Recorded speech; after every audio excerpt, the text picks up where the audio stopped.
Hello दोस्तों, मैं एक और वीडियो के साथ आप लोगों के सामने आया हूँ। इस बार मैं image formation of concave mirror यानी अवतल दर्पण में प्रतिबिंब का बनना।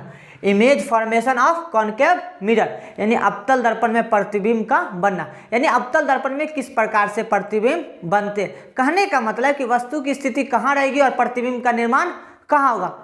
तो इसके बारे में इस वीडियो में मैं आप लोग को बताऊंगा। दोस्तों, इस चैनल पर आप पहली मर्तबा आए हैं तो इस चैनल को सब्सक्राइब कर ले, और अभी तक आप इस चैनल पे हैं लेकिन सब्सक्राइब नहीं किए तो इसे सब्सक्राइब कर ले, साथ साथ बेल घंटा भी प्रेस कर ले। चलिए दोस्तों, मैं आपका विषय वस्तु स्टार्ट हो जो कि काफ़ी महत्वपूर्ण है। तो इसमें प्रतिबिंब जो बनेगा यानी इसमें 6 है। कितने हैं? 1 2 3 4 5 6 है। 6 अवतल दर्पण में वस्तु की स्थिति कहाँ कहाँ रहेगी और प्रतिबिंब का निर्माण कहाँ कहाँ होगा। तो सबसे पहले मैं आपको पॉइंट बता देता हूँ। पी का मतलब होता है ध्रुव। क्या होता है? पोल। क्या होता है? पोल, जिसको हम क्या बोलते हैं? ध्रुव। फिर आपको हम बता देते हैं सी। क्या है? सी। इसको बोलते हैं वक्ता केंद्र। क्या बोलते हैं? वक्ता केंद्र यानी कर्व सेंटर। और एफ, इसको क्या बोलते हैं? फोकस। क्या बोलते हैं? फोकस, इसको एफ से सूचित करते हैं। ये आप लोगों का मेन पॉइंट है, मेन पॉइंट। साथ साथ जो ये लाइन देखते हैं इसे हम बोलते हैं मुख्य अक्ष। क्या बोलते हैं? मुख्य अक्ष या प्रधान अक्ष। मुख्य अक्ष या प्रधान, ये मेन पॉइंट है, यानी इस दर्पण में ये सब मेन पॉइंट। चलिए मैं पहला भी दर्पण में चलता हूं। पहला अवतल दर्पण में इमेज कहां रखा हुआ है? इमेज रखा हुआ एफ और पी और एफ के बीच। पी और एफ के बीच कहने का मतलब ध्रुव और फोकस के बीच रखा हुआ, यानी वस्तु की स्थिति कहां होगी? ध्रुव और फोकस के बीच। ध्रुव और फोकस के बीच ये क्या है? वस्तु की स्थिति है। अब देखिए, जब ध्रुव और फोकस के बीच रखते हैं तो इसका प्रतिबिंब दर्पण के पीछे, कहां? दर्पण के पीछे बनता है। और ध्रुव और अनंत के बीच कहां बनता है? ध्रुव और अनंत के बीच। यानी प्रतिबिंब की स्थिति क्या होगी? प्रतिबिंब की स्थिति क्या होगी? ध्रुव और अनंत के बीच। कहां हुई? ध्रुव और अनंत के बीच जो प्रतिबिंब की स्थिति क्या होगी? ध्रुव और अनंत के बीच हो गई। अब ये प्रतिबिंब क्या? देखो, वस्तु की अपेक्षा सीधा, यानी वस्तु जैसे है वैसे ही, तो क्या होगा? प्रतिबिंब काल्पनिक होगा। क्या होगा? काल्पनिक होगा। वस्तु इतना और प्रतिबिंब बड़ा, यानी वस्तु से बड़ा होगा। और साथ साथ क्या होगा? सीधा भी होगा। क्या होगा? सीधा। बहुत ही सरल तरीका से हम इस वीडियो में आप लोग को बता रहे हैं। बहुत ही काफ़ी महत्वपूर्ण है, सरल तरीका, और 100% हमको बिलीव है कि आप वीडियो देखते देखते पूरे इमेज फॉर्मेशन कॉनकेव मिरर में सीख जाओगे। तो देख लिए, वस्तु की स्थिति कहाँ थी? ध्रुव और फोकस के बीच। प्रतिबिंब कहाँ बना? ध्रुव और अनंत के बीच। वस्तु क्या है? वस्तु की अपेक्षा सीधा, जैसे वस्तु ऐसे ही प्रतिबिंब है तो काल्पनिक होगा, वस्तु से बड़ा और सीधा हुआ। फिर अब दूसरा पिक्चर में चलते हैं। दूसरा पिक्चर में वस्तु की स्थिति क्या है? फोकस पे। क्या है? फोकस पर, यानी कहां है वस्तु? फोकस पे। देखते जाइएगा। देखिए, धीरे धीरे हम इधर की ओर बढ़ेंगे। वस्तु पहले था ध्रुव और फोकस के बीच, फिर फोकस पर, धीरे धीरे हम इधर की ओर चलेंगे और प्रतिबिंब का निर्माण कहां होगा। तो वस्तु कहां है? फोकस पे। कहां है? फोकस पे है। फिर क्या है? जब वस्तु फोकस पे रहेगा तो प्रतिबिंब की स्थिति, किसकी स्थिति? प्रतिबिंब की स्थिति। तो प्रतिबिंब की स्थिति कहां होगी? देखिए, समांतर किरण, एक चीज हम आप लोग को बता रहे हैं, समांतर किरण अनंत से आती है, और अगर समांतर किरण जा भी रही है तो वो अनंत पे जाएगी। कहां पे जाएगी? अनंत पे। इसीलिए जब वस्तु फोकस पे रहेगा तो प्रतिबिंब की स्थिति कहां होगी? अनंत पर। कहां होगी? अनंत पर। कहने का मतलब कि वस्तु का जो फोकस पे वस्तु स्थित है अवतल दर्पण में, तो उसका प्रतिबिंब कहां बनेगा? अनंत पे। अब जब अनंत पे बनेगा तो वस्तु से बहुत बड़ा होगा, यानी अनंत पे रखी वस्तु काफी होती बड़ी, यानी कहने का मतलब जब अनंत पे बने क्या होगा? वास्तविक भी होगा, क्योंकि वस्तु ऊपर है, प्रतिबिंब नीचे की ओर बन रहा है। तो कहने का मतलब क्या होगा? प्रतिबिंब क्या होगा? वास्तविक होगा। क्या होगा? वास्तविक। वस्तु से बहुत बड़ा, वस्तु से बहुत बड़ा। और साथ साथ क्या होगा? उल्टा होगा। क्या होगा? वस्तु की अपेक्षा उल्टा होगा। ये बहुत ही इंपॉर्टेंट बात था। क्या था? कि समांतर किरण अगर जाएगी तो अनंत पे जाएगी, और आएगी भी तो अनंत से आएगी। कहने का मतलब कि जो वस्तु फोकस पे रहेगा अवतल दर्पण में तो उसका प्रतिबिंब कहाँ बनेगा? अनंत पे वो वास्तविक होगा, वस्तु से बड़ा होगा और साथ साथ उल्टा होगा। फिर हम तीसरा पिक्चर में चलते हैं। अब तीसरा पिक्चर में देखिए, पहले आप दो इसके बीच रखे थे, फिर फोकस। अब क्या है, वस्तु की स्थिति कहाँ है, वक्ता केंद्र। कहने का मतलब फोकस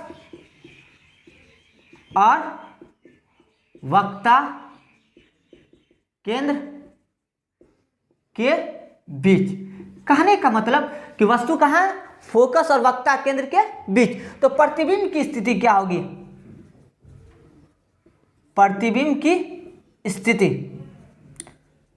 प्रतिबिंब की स्थिति क्या होगी। कहने का मतलब जब वस्तु फोकस और वक्ता, हम बता दिया एफ फोकस हो गया, सी क्या हो गया, वक्ता केंद्र। जब इस दोनों के बीच है तो प्रतिबिंब कहाँ बनेगा, वक्ता केंद्र और अनंत के बीच। कहाँ बनेगा, वक्ता केंद्र और अनंत के बीच बनेगा। कहने का मतलब जब वस्तु अवतल दर्पण में फोकस और वक्ता केंद्र के बीच स्थित हो तो उसका प्रतिबिंब कहाँ बनता है, वक्ता केंद्र और अनंत के बीच। अब देखो वस्तु इतना बड़ा प्रतिबिंब बना, यानी अब देखो वस्तु की स्थिति कहाँ हो गई, फोकस और वक्ता केंद्र के बीच। तो प्रतिबिंब की स्थिति कहाँ होगी, वक्ता केंद्र और अनंत के बीच। कहाँ होगी, वक्ता केंद्र और अनंत के बीच। आप लोग बिल्कुल समझ रहे होंगे। अगर समझ रहे होंगे तो दोस्तों इस वीडियो को ज़्यादा ज़्यादा शेयर करें, साथ साथ लाइक कमेंट भी करते रहें। तो देखिए प्रतिबिंब की स्थिति कहाँ हो गई, वक्ता केंद्र और अनंत के बीच हो गई।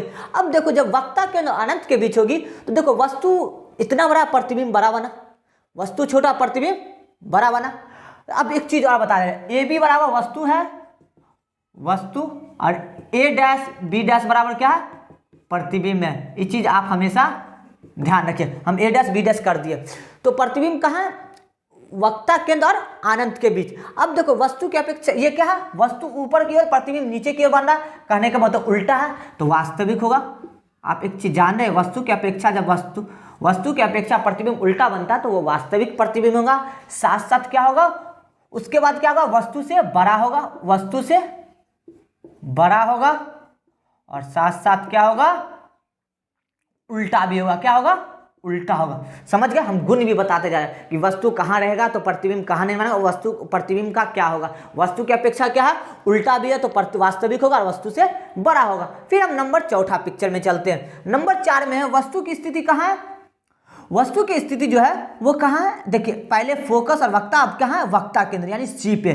कहाँ है, सी पे, यानी वक्ता केंद्र पर। कहाँ है, वक्ता केंद्र पर। वस्तु की स्थिति कहाँ है, वक्ता केंद्र पे है। अब देखो जब वक्ता केंद्र पे रहता है तो प्रतिबिंब की स्थिति क्या होगी, प्रतिबिंब की स्थिति, प्रतिबिंब की स्थिति क्या होगी, जब वस्तु वक्ता केंद्र में, यानी अवतल दर्पण में वस्तु वक्ता केंद्र पे रहता है तो प्रतिबिंब कहाँ बनता है, वक्ता केंद्र पे ही बनता है। देखिए जहां पे वस्तु रखेंगे तो प्रतिबिंब वहीं बना, यानी वक्ता केंद्र पर ही बनेगा। तो प्रतिबिंब की स्थिति क्या होगी, वक्ता केंद्र पर ही होगी। अब देखो जितना बड़ा वस्तु है उतना बड़ा ही प्रतिबिंब है। कहने का मतलब, और वस्तु की अपेक्षा क्या है, उल्टा, वस्तु ऊपर की ओर बन रहा, प्रतिबिंब नीचे की ओर बन रहा है, तो ये क्या होगा, वास्तविक होगा। क्या होगा, वास्तविक होगा। साथ साथ वस्तु के बराबर होगा, वस्तु के आकार के बराबर, और साथ साथ क्या होगा,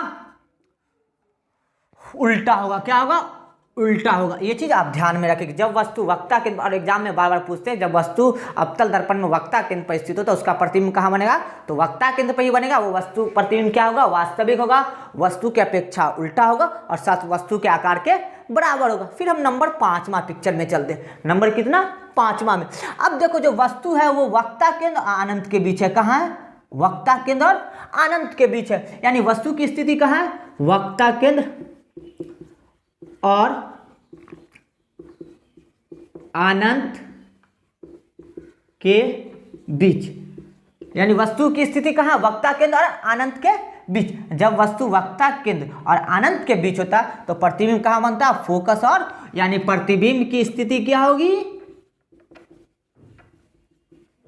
यानी प्रतिबिंब की स्थिति क्या होगी, फोकस और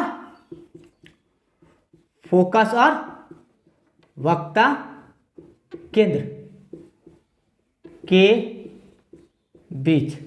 कहने का मतलब जब प्रतिबिंब, यानी वस्तु वक्ता केंद्र अनंत के बीच होगा तो प्रतिबिंब की स्थिति क्या होगी, फोकस और वक्ता केंद्र के बीच होगी। कहाँ होगी? फोकस और वक्ता केंद्र के बीच होगी। अब देखो वस्तु की अपेक्षा ये उल्टा, प्रतिबिंब क्या नीचे की ओर बनना, यानी वास्तविक होगा। क्या होगा?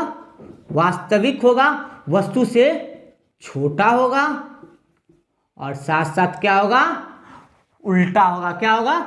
उल्टा होगा। क्या हो गया? देखो प्रतिबिंब वस्तु से क्या हो गया? ये छोटा, वस्तु बड़ा प्रतिबिंब छोटा, यानी वस्तु से छोटा भी होगा, वास्तविक होगा, उल्टा होगा। मैं आपका गुण भी बता दे रहा हूँ कि प्रतिबिंब कहाँ पे कैसी प्रतिबिंब का गुण है। फिर नंबर लास्ट, आज का लास्ट जो है यानी छठा नंबर जो है, अवतल दर्पण में वस्तु कहाँ रखेंगे तो प्रतिबिंब का निर्माण कहाँ होगा। तो देखिए समांतर किरण आ रही है, हम बार बार बोले समांतर किरण जाएगी भी तो अनंत से जाएगी और आएगी भी तो अनंत से। कहने का मतलब समांतर किरण आ रही है तो वस्तु की स्थिति कहाँ होगी? अनंत पे। कहाँ होगी? अनंत पे। तो प्रतिबिंब की स्थिति क्या? प्रतिबिंब की स्थिति क्या होगी? जब वस्तु अनंत से आता है तो प्रतिबिंब का निर्माण कहाँ होता है? फोकस पे होता है। कहाँ होता है? फोकस पे होता है। कहाँ होता है? तो फोकस पर, यानी प्रतिबिंब की स्थिति कहाँ होगी? फोकस पे। जब वस्तु, यानी कहने का मतलब कि जब समांतर किरण, अनंत से हमेशा समांतर किरण आती है तो उसका प्रतिबिंब अवतल दर्पण में कहाँ बनता है? फोकस पे बनता है। और देखिए जब वस्तु की अपेक्षा क्या होगा? बहुत छोटा होगा। और देखिए प्रतिबिंब वस्तु ऊपर और प्रतिबिंब नीचे, यानी वास्तविक होगा। क्या होगा? वास्तविक होगा। कहने का मतलब वस्तु से बहुत छोटा, वस्तु से बहुत छोटा और साथ साथ उल्टा होगा। क्या होगा? उल्टा होगा। वस्तु से छोटा और उल्टा होगा। तो यही आपका आखिरी पिक्चर था जो कि अवतल दर्पण में वस्तु की स्थिति कहाँ रहेगी तो प्रतिबिंब का निर्माण कहाँ होगा। हम आप लोग को बता भी दिए ए डैश बी डैश, यानी चित्र में जो ए डैश और बी डैश है उस कहने का मतलब है कि वो प्रतिबिंब है, ए बी है वो वस्तु है, पी का मतलब होता है पोल यानी ध्रुव होता है, सी होता है वक्ता केंद्र होता है और एफ फोकस होता है, जो कि मैं पिक्चर में उसका संकेत लिख दिया हूँ। तो आप धर पाए कि मैं सब कुछ इसको डिटेल्स के साथ आप लोग को बता दिया हूँ। वीडियो आपको अच्छा लगे तो साथ साथ शेयर भी करें और साथ साथ लाइक और कमेंट करें। देखने के लिए थैंक यू फॉर वॉचिंग।